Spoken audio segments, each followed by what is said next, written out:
Welcome to Quick Fix, the show where I answer your most commonly asked tech questions in 90 seconds or less. Today, we're finally looking good on FaceTime.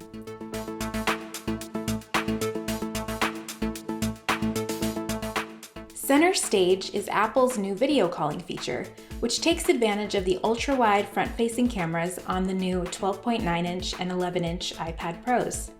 It automatically adjusts your camera on a video call to keep your face in focus. That means if you move around the frame, the camera can focus and refocus to follow you.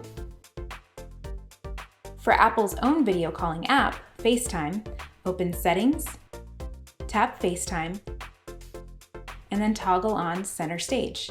You can also turn it off in this menu. If you're in a FaceTime call, you can turn on Center Stage by swiping up from the bottom of the screen and tapping Center Stage. Apple has opened the Center Stage API to third-party developers, so you can also use the feature in apps like Zoom. Now your endless video calls will at least look a lot better.